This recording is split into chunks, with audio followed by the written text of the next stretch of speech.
ಶರಣ ಸಕಲರಿಗೆ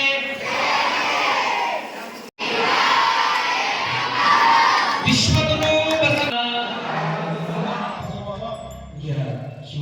ದೈವವಾಗಿರ್ತಕ್ಕಂಥ ಈ ಭಾಗದ ನಡೆದಾಡುವ ದೇವರನ್ನೇ ಖ್ಯಾತರಾಮರ ಸದ್ಗುರುಗಳಾದ ಚನ್ನಬಸವ ಪಟ್ಟಣ ದೇವರ ಒಂದು ಪೂಜೆಯನ್ನ ಸಲ್ಲಿಸ್ತಾ ಇದ್ದಾರೆ.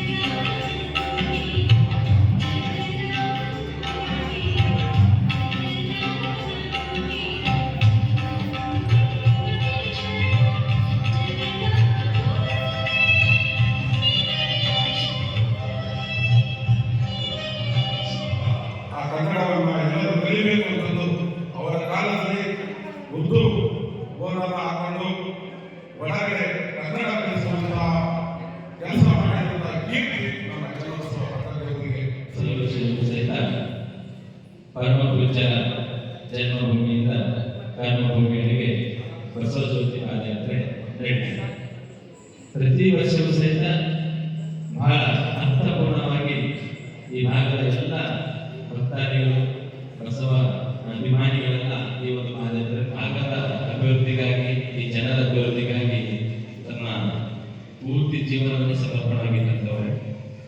ಧಾರ್ಮಿಕ ಸಾಮಾಜಿಕ ಜೊತೆಗೆ ಶೈಕ್ಷಣಿಕವಾಗಿ ನಮ್ಮ ಭಾಗ ಪ್ರಗತಿ ಆಗಬೇಕು, ನಮ್ಮ ಭಾಗದ ಪ್ರತಿಯೊಬ್ಬರು ಸಹಿತ ಸುಶಿಕ್ಷರಾಗುವ ಸದುದ್ದೇಶದೊಂದಿಗೆ 1936ರಲ್ಲಿಯೇ ಶಾಂತಿವರ್ಧಕ ಶಿಕ್ಷಣ ಸಂಸ್ಥೆ ಆರಂಭಿಸುವ ಮೂಲಕ ಈ ಭಾಗದಲ್ಲಿ ಇವತ್ತಿನ ದಿವಸ ನಾವೆಲ್ಲರೂ ಸಹಿತ ಈ ಕನ್ನಡ ಮಾತಾಡ್ತಾ ಇದ್ದೀವಿ, ಕನ್ನಡ ಪರಿಸರದಲ್ಲಿ ಇದ್ದೀವಿ ಅಂದ್ರೆ ಅದಕ್ಕೆ ಪರಮ ಪೂಜ್ಯ ಚನ್ನಬಸವ ಪಟ್ಟಣದಲ್ಲಿ ಕಾರಣ ಅಂತ ಹೇಳಿ ಇಚ್ಛೆಪಡ್ತಾ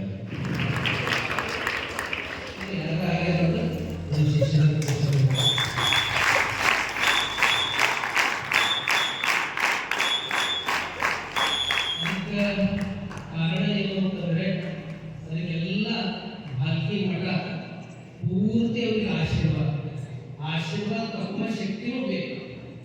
ಯಾಕಂತಂದ್ರೆ ಈ ಕಮಲನಗರ ಇದು ಜನ್ಮಭೂಮಿ ಎಂತ ಶಕ್ತಿ ಅದಂದ್ರ ಇಲ್ಲಿ ಯಾರು ಬಂದಾರ ಪ್ರತಿ ವರ್ಷ ಯಾವುದೇ ಅಪೇಕ್ಷೆ ಇಲ್ಲದಾಗ ಇಲ್ಲಿ ಬಂದು ನಿಷ್ಠೆಯಿಂದ ಶ್ರದ್ಧೆ ಮನಸಾಪೂರ್ವಕವಾಗಿ ಯಾರು ಬರ್ತಾರಲ್ಲ ಅವರೆಲ್ಲ ಎತ್ತರ ಮಾಡಿ ಕಮಲನಗರ ಸ್ಕೂಲ್ ಆಗಿದ್ದೀವಿ, ಕನ್ನಡ ಮೀಡಿಯಂ ಆಗಿದ್ದೀವಿ.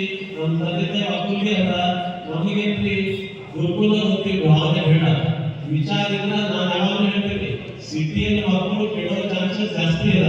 ಯಾಕಂದ್ರೆ ಅವ್ರಿಗೆ ಹೋಗ್ಲಾಕ ಮಾಲ್ ಇರ್ತದ, ಥಿಯೇಟರ್ ಇರ್ತದ, ಪಾರ್ಕ್ ಇರ್ತದ, ಶಾಪಿಂಗ್ ಹೋಗೋ ಜಾಗ ಇರ್ತದ.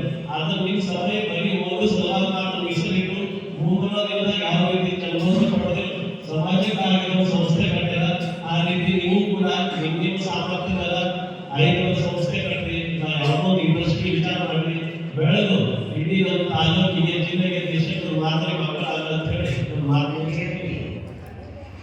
ಈ ಕಮಲನಗರ ಇವಾಗ ಹೆಂಗಾಗಿದೆ ಅಂದ್ರೆ ಒಂದು ಭವ್ಯವಾದ ಕಟ್ಟಡ ಆಗಿ ಚನ್ನಬಸವ ಪಟ್ಟಣದ ಸಾಕ್ಷಾತ್ವಾಗಿ ಅವತ್ತು ಹುಟ್ಟಿರಲ್ಲ ಇವತ್ತು ಸಹಿತ ಈ ನಿರ್ಧಾರ ಎನ್ನುವ ಭಾವನೆ ಸಹಿತ ಈ ಕಟ್ಟಡದಲ್ಲಿ ಕಾಣಬಹುದು.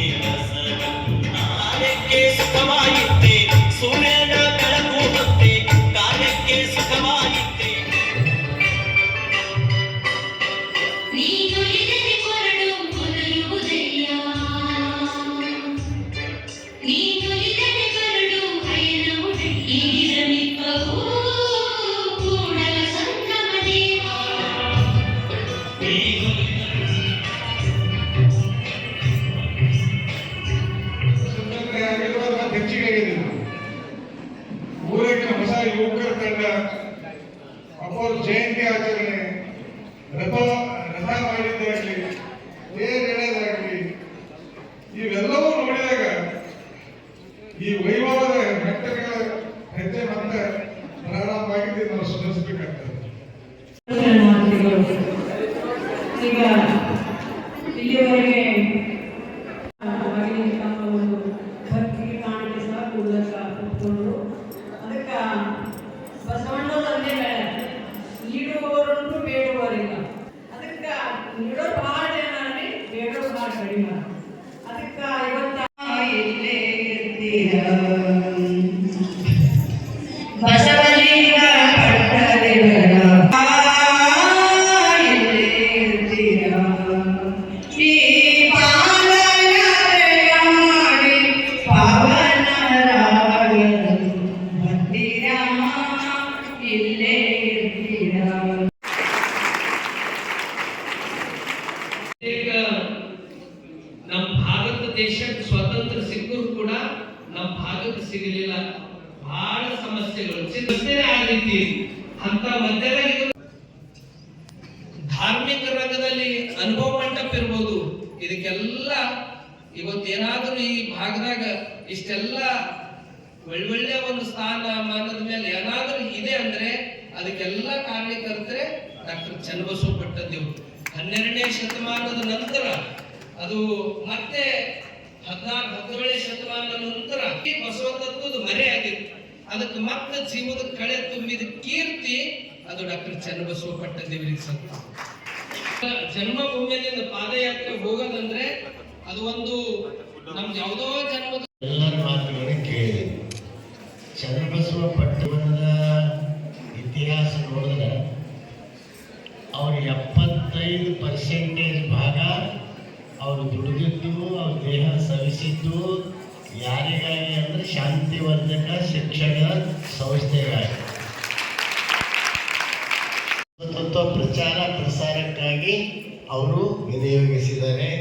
ಹೀಗೆ ಅವರ 100 ವಯಸ್ಸಿನ ಆಯುಷ್ಯದಲ್ಲಿ 109 ವಯಸ್ಸಿನ ಆಯುಷ್ಯದಲ್ಲಿ ಅವರು ಶಿಕ್ಷಣ ಸಲುವಾಗಿ, ಬಸವ ತತ್ವ ಸಲುವಾಗಿ, ಅನುಭವ ಮಂಟಪದ ಸಲುವಾಗಿ ಅವರು ಕಾರ್ಯಗಳನ್ನು ಅವ್ರ ಜೀವನದಲ್ಲಿ ಎದ್ದು ಕಾಣ್ತಕ್ಕಂಥ ಕಾರ್ಯ ಇವತ್ತು ನಾವು ನೋಡ್ತೀವಿ.